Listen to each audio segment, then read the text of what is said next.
Recursive function से related हमारा next video है जिसमें हम बात करेंगे रिकर्सिव फंक्शन के बारे में। तो रिकर्सिव फंक्शन क्या होता है इसके बारे में चर्चा करेंगे, उसके एग्जाम्पल को देके समझाएंगे पूरा कि रिकर्सिव फंक्शन का यूज कहाँ कर सकते हैं, ये सब इस वीडियो में होगा। तो चलिए देखते हैं कि रिकर्सिव फंक्शन क्या होता है। रिकर्सिव फंक्शन क्या होता है? रिकर्सिव फंक्शन, रिकर्सन का मतलब क्या होता है कि जो फंक्शन स्वयं को कॉल कर रहा है, मतलब अगर एक फंक्शन कोई है, अगर वो स्वयं को कॉल कर रहा है बार बार, तो वो क्या बोलते हैं? रिकर्सन बोलते हैं। तो इस टाइप के जो फंक्शन होते हैं उसको क्या बोलते हैं?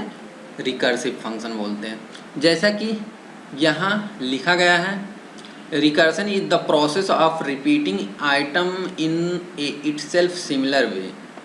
तो मतलब क्या हुआ कि रिकर्सन वह प्रोसेस है जो आइटम को रिपीट कर रहा है सिमिलर वे में। कि जैसे अगर हम फैक्टोरियल का प्रोग्राम करेंगे तो फैक्टोरियल 3 निकालने का प्रोग्राम क्या कि फैक्टोरियल 3 का 3 इंटू फैक्टोरियल 2 है, तो फैक्टोरियल फिर आ गया लेकिन 2 का आया, तो इस मतलब फिर फैक्टोरियल वाला फंक्शन कॉल करेंगे तो फैक्टोरियल 2 का मतलब हुआ 2 इंटू फैक्टोरियल 1। तो इस तरह से क्या हो रहा है, बार बार फैक्टोरियल वाला जो फंक्शन है वो कॉल हो रहा। तो इस टाइप के फंक्शन को क्या बोलते हैं? रिकर्सिव फंक्शन बोलते हैं। अगर हम रिकर्सिव फंक्शन की सिंटैक्स की बात करें तो रिकर्सिव फंक्शन का सिंटैक्स कुछ इस तरीके से होता है। जैसे ये क्या होता है कि एक रिकर्सन का फंक्शन हमने बनाया है, डिफाइन किया है, फिर इस रिकर्सिव फंक्शन के अंदर देखिए ये रिकर्सिव फंक्शन का नाम क्या है? रिकर्सन नाम है। रिकर्सन फंक्शन रिकर्सन फंक्शन की बॉडी में देखते हैं तो रिकर्सन फंक्शन स्वयं को कॉल कर रहा है, तो इस तरह के फंक्शन को क्या बोलते हैं? रिकर्सिव फंक्शन बोलते हैं। अगर हम इसको मेन प्रोग्राम में कॉल करेंगे तभी हमारा क्या होगा? आउटपुट दिखेगा। तो इस तरीके से रिकर्सिव फंक्शन का ये सिंपल सिंटैक्स होता है। अब बात करते हैं कि जो ये फंक्शन कॉल हो रहा है, जो ये रिकर्सिव का फीचर है, ये सी में सपोर्ट होता है कि नहीं। तो जो सी प्रोग्राम की बात करें, सी प्रोग्राम में रिकर्सिव फंक्शन का सपोर्ट मिलता है। मतलब क्या है कि अगर कोई फंक्शन स्वयं को कॉल कर रहा है बार बार तो उसको क्या बोलते हैं? रिकर्सिव फंक्शन बोलते हैं। और जो सी प्रोग्राम देता है, मतलब इसका फीचर वो यूज करने के लिए देता है, मतलब सी रिकर्सन वाला फंक्शन सी में सपोर्ट करता है। लेकिन एक मतलब इस फंक्शन को यूज करने के लिए सबसे केयरफुल होना चाहिए कि हमें ऐसा कंडीशन एक लिखना चाहिए जिसमें हमारी वो जो लूप की वैल्यू है फॉल्स हो जाए। अगर फॉल्स नहीं होगी तो ये बार बार रिपीट करेगा, हमेशा कॉल करता रहेगा, इससे क्या होगा? सिस्टम हैंग हो जाएगा। तो रिकर्सिव फंक्शन को यूज करने में केयरफुल ये रखना चाहिए कि जो रिकर्सिव फंक्शन का है किसी एक स्टेज पे हमारा वो फंक्शन की वैल्यू, मतलब वो जो कंडीशन की वैल्यू है उसको फॉल्स होना चाहिए। अगर फॉल्स नहीं होगा तो बार बार क्या होगा? रिपीट होगा। अगर रिपीट होगा इनफाइनाइट बार वो लूप चलेगा तो क्या होगा? उस केस में हमारा सिस्टम हैंग हो जाएगा। अगर हम बात करें कि रिकर्सिव फंक्शन का यूज कहाँ कर सकते हैं, तो रिकर्सिव फंक्शन का यूज जैसे फैक्टोरियल वाला प्रोग्राम बना सकते हैं, फिबोनाची सीरीज का प्रोग्राम कर सकते हैं। तो इस तरह से हम रिकर्सिव फंक्शन का यूज कर सकते हैं। चलिए अब हम एक फैक्टोरियल के प्रोग्राम से रिकर्सिव फंक्शन को समझने की कोशिश करते हैं। देखिए ये मेरा पूरा प्रोग्राम है। किसका प्रोग्राम है? किसी नंबर का फैक्टोरियल निकालने का ये प्रोग्राम है। इसमें फंक्शन का यूज किया गया है, मतलब यूजर डिफाइन फंक्शन का यूज किया गया है। इस यूजर डिफाइन फंक्शन को हम जितनी बार कॉल करेंगे उतनी बार वो फंक्शन रन होगा। और जो ये फैक्टोरियल का प्रोग्राम है, ये किस तरह का, ये रिकर्सिव फंक्शन की तरह हम यूज किए हैं इस प्रोग्राम में। तो क्या हो रहा है रिकर्सिव फंक्शन में? जो फंक्शन है वो इटसेल्फ, मतलब स्वयं को बार बार कॉल कर रहा है। तो इस तरह से क्या है, ये रिकर्सिव वाला जो कॉन्सेप्ट है वो फॉलो कर रहा है। तो इस एग्जाम्पल को अब समझते हैं। देखिए जो ये एग्जाम्पल है, देखिए इसमें पहला क्या है, stdio.h है, conio.h है, ये तो समझ में आ रहा होगा। तीसरा पॉइंट क्या है कि int फैक्टोरियल int, इसका मतलब क्या है कि ये हम एक फंक्शन यूज करने वाले हैं, मतलब यूजर डिफाइंड फंक्शन यूज करने वाले हैं जिसका नाम फैक्टोरियल है। फैक्टोरियल है जो फंक्शन रिटर्न कर रहा है वो किस तरह का वैल्यू रिटर्न कर रहा है, इंटीजर टाइप का, और जिसमें पैरामीटर है वो क्या, एक पैरामीटर है जिसका डेटा टाइप इंट टाइप का है। तो अगर हमें इस फंक्शन का यूज करना है अपने प्रोग्राम में तो हमें इसको प्रोटोटाइप करना पड़ता है। प्रोटोटाइप करने का मतलब ये है कि हमें कंपाइलर को बताना पड़ रहा है कि हम इस नाम के फंक्शन को यूज करने वाले हैं, इसमें इतने पैरामीटर है और पैरामीटर की डेटा टाइप ये है। तो इस तरह से हम फंक्शन की प्रोटोटाइप करते हैं, जिसको हम फंक्शन डिक्लेरेशन भी बोलते हैं। अब देखिए जो हमारा इस प्रोग्राम का है, जो कंपाइलर है, सी कंपाइलर है, इस प्रोग्राम को अगर रन करेगा तो सबसे पहले क्या खोजेगा कि मेन फंक्शन कहाँ है। जहाँ मेन फंक्शन होगा वहाँ से अपना कंपाइलिंग करना शुरू करेगा। तो मेन फंक्शन के अंदर क्या लिखा गया है, इंट फैक्ट n, मतलब दो वेरिएबल हैं, एक है एक है फैक्ट और एक है n, कुछ इस टाइप से मेमोरी में बन रहा होगा। मान लीजिए हम इसका नाम दे रहे हैं, लेकिन ये पर्टिकुलर एड्रेस पे सेव होता है, फैक्ट, और इसका नाम n है। अब देखिए अगला लाइन क्या है, print F inter any positive integer, कह रहा है कि कोई पॉजिटिव इंटीजर इंटर करो। जो पॉजिटिव इंटीजर हम इंटर करेंगे, मतलब ये प्रिंट एफ लगा है तो ये हमारे आउटपुट में दिखेगा, inter any positive integer.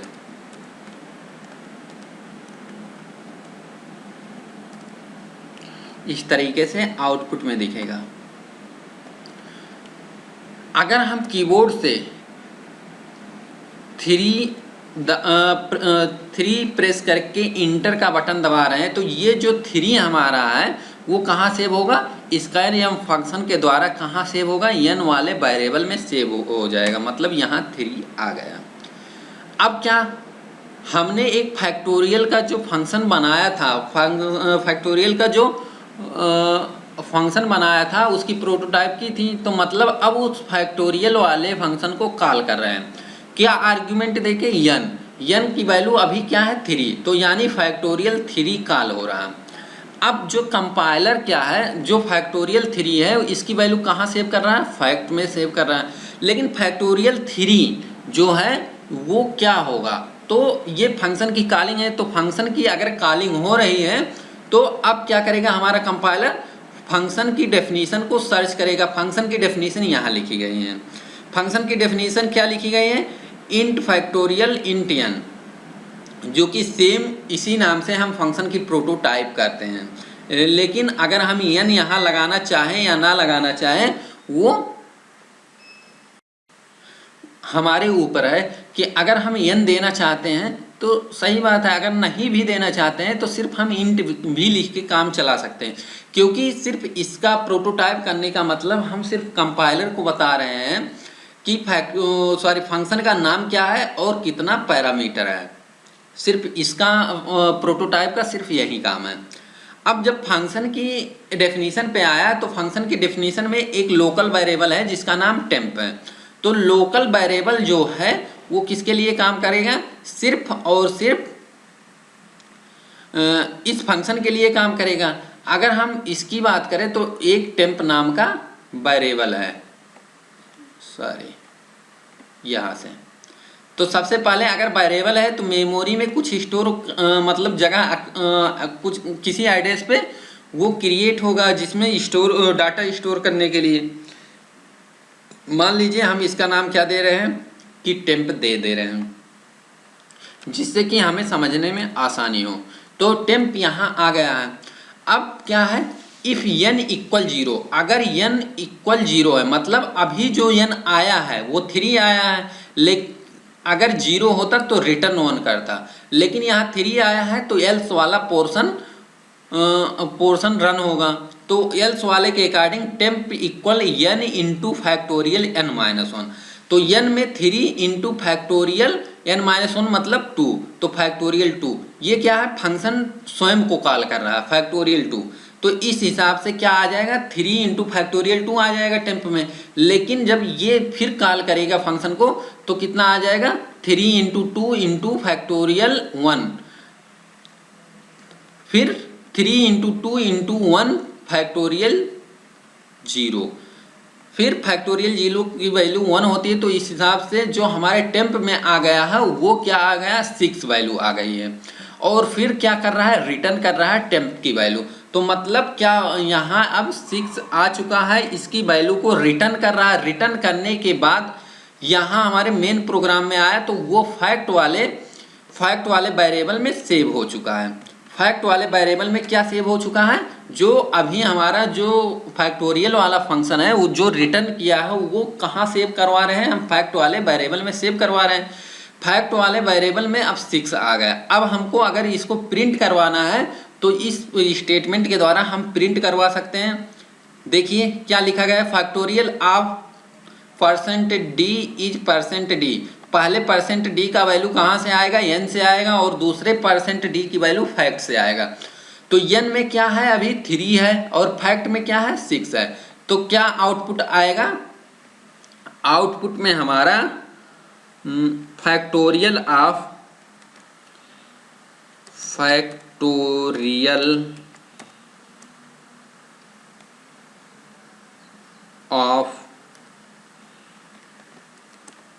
3 is 6 ये आउटपुट में दिखेगा।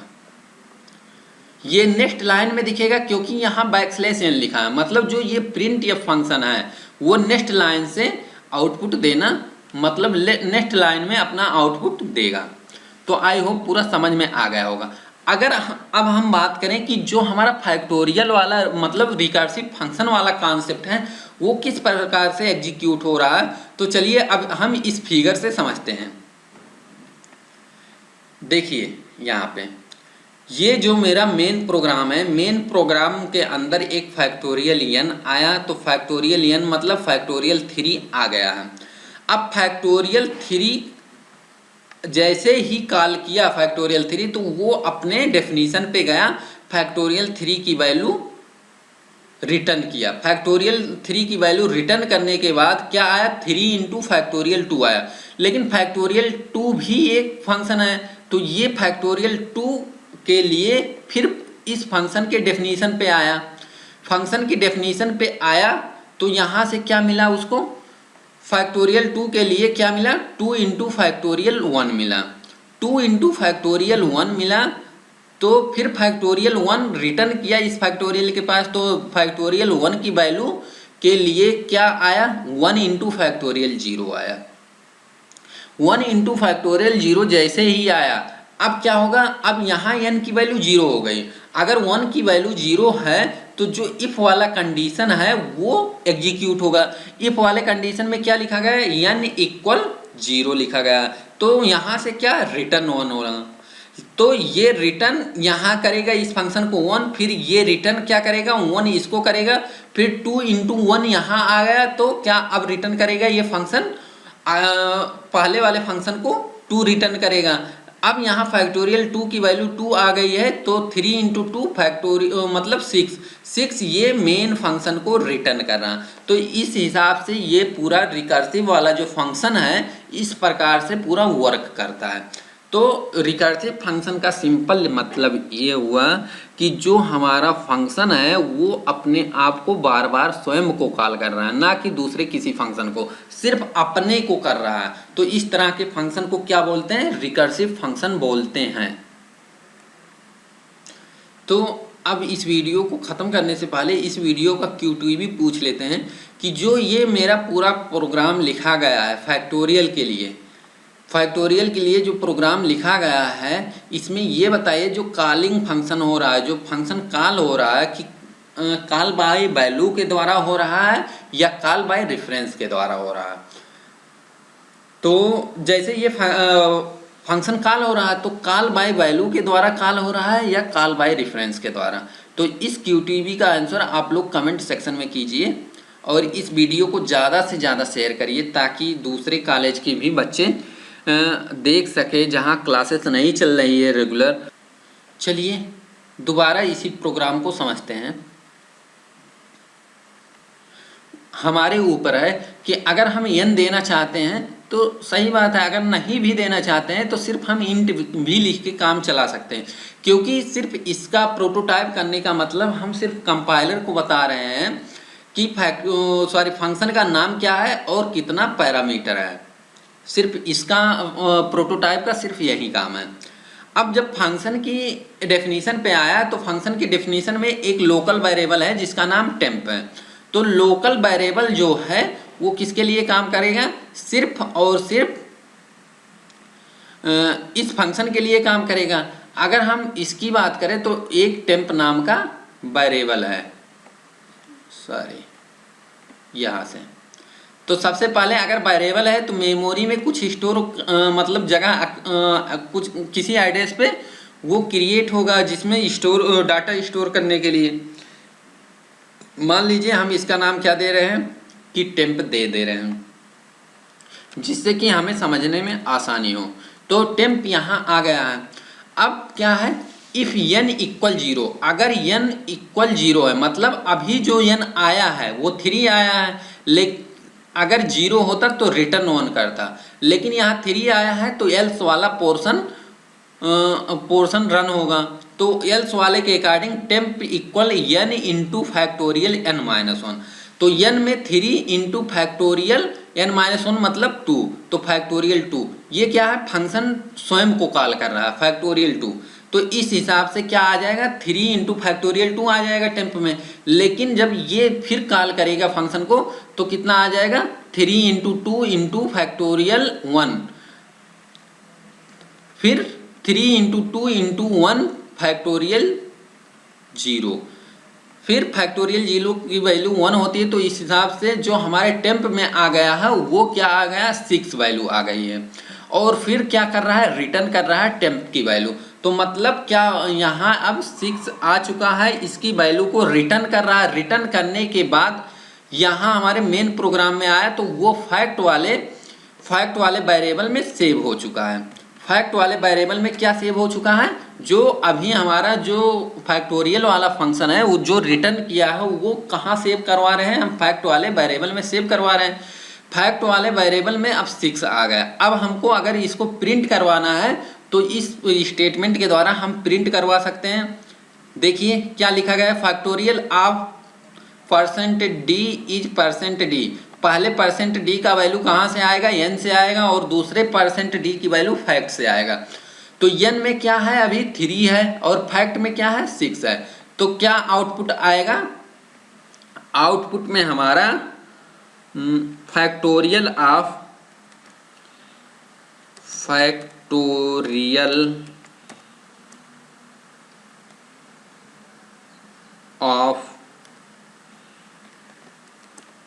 3 इज 6, ये आउटपुट में दिखेगा। ये नेक्स्ट लाइन में दिखेगा क्योंकि यहाँ \n लिखा है, मतलब जो ये प्रिंट या फंक्शन है वो नेक्स्ट लाइन से आउटपुट देना, मतलब नेक्स्ट लाइन में अपना आउटपुट देगा। तो आई होप पूरा समझ में आ गया होगा। अगर अब हम बात करें कि जो हमारा फैक्टोरियल वाला मतलब रिकर्सिव फंक्शन वाला कॉन्सेप्ट है वो किस प्रकार से एग्जीक्यूट हो रहा है, तो चलिए अब हम इस फिगर से समझते हैं। देखिए यहाँ पे ये जो मेरा मेन प्रोग्राम है, मेन प्रोग्राम के अंदर एक फैक्टोरियल n आया, तो फैक्टोरियल n मतलब फैक्टोरियल 3 आ गया है। अब फैक्टोरियल 3 जैसे ही कॉल किया फैक्टोरियल 3 तो वो अपने डेफिनीशन पे गया, फैक्टोरियल 3 की वैल्यू रिटर्न किया। फैक्टोरियल 3 की वैल्यू रिटर्न करने के बाद क्या आया, 3 इंटू फैक्टोरियल 2 आया। लेकिन फैक्टोरियल 2 भी एक फंक्शन है, तो ये फैक्टोरियल 2 के लिए फिर इस फंक्शन के डेफिनीशन पे आया। फंक्शन की डेफिनीशन पे आया तो यहाँ से क्या मिला उसको, फैक्टोरियल 2 के लिए क्या मिला, 2 इंटू फैक्टोरियल 1 मिला, 2 इंटू फैक्टोरियल 1 मिला। तो फिर फैक्टोरियल 1 रिटर्न किया इस फैक्टोरियल के पास, तो फैक्टोरियल 1 की वैल्यू के लिए क्या आया, 1 इंटू फैक्टोरियल 0 आया। 1 इंटू फैक्टोरियल 0 जैसे ही आया, अब क्या होगा, अब यहाँ n की वैल्यू 0 हो गई। अगर 1 की वैल्यू 0 है तो जो इफ वाला कंडीशन है वो एग्जीक्यूट होगा। इफ वाले कंडीशन में क्या लिखा गया, n इक्वल 0 लिखा गया, तो यहाँ से क्या रिटर्न 1 हो रहा, तो ये रिटर्न यहाँ करेगा इस फंक्शन को 1, फिर ये रिटर्न क्या करेगा 1 इसको करेगा, फिर 2 इंटू 1 यहाँ आ गया, तो क्या अब रिटर्न करेगा ये फंक्शन पहले वाले फंक्शन को 2 रिटर्न करेगा। अब यहाँ फैक्टोरियल 2 की वैल्यू 2 आ गई है, तो 3 इंटू 2 फैक्टोरियल मतलब 6 ये मेन फंक्शन को रिटर्न कर रहा। तो इस हिसाब से ये पूरा रिकर्सिव वाला जो फंक्शन है इस प्रकार से पूरा वर्क करता है। तो रिकर्सिव फंक्शन का सिंपल मतलब ये हुआ कि जो हमारा फंक्शन है वो अपने आप को बार बार स्वयं को कॉल कर रहा है, ना कि दूसरे किसी फंक्शन को, सिर्फ अपने को कर रहा है। तो इस तरह के फंक्शन को क्या बोलते हैं, रिकर्सिव फंक्शन बोलते हैं। तो अब इस वीडियो को ख़त्म करने से पहले इस वीडियो का Q2 भी पूछ लेते हैं कि जो ये मेरा पूरा प्रोग्राम लिखा गया है फैक्टोरियल के लिए जो प्रोग्राम लिखा गया है, इसमें ये बताइए जो कॉलिंग फंक्शन हो रहा है, जो फंक्शन कॉल हो रहा है कि कॉल बाय वैल्यू के द्वारा हो रहा है या कॉल बाय रेफरेंस के द्वारा हो रहा है। तो जैसे ये फंक्शन कॉल हो रहा है तो कॉल बाय वैल्यू के द्वारा कॉल हो रहा है या कॉल बाय रेफरेंस के द्वारा। तो इस QTB का आंसर आप लोग कमेंट सेक्शन में कीजिए और इस वीडियो को ज़्यादा से ज़्यादा शेयर करिए ताकि दूसरे कॉलेज के भी बच्चे देख सके, जहाँ क्लासेस नहीं चल रही है रेगुलर, वहाँ के बच्चों को बेनिफिट हो सके। वीडियो देखने के लिए थैंक यू।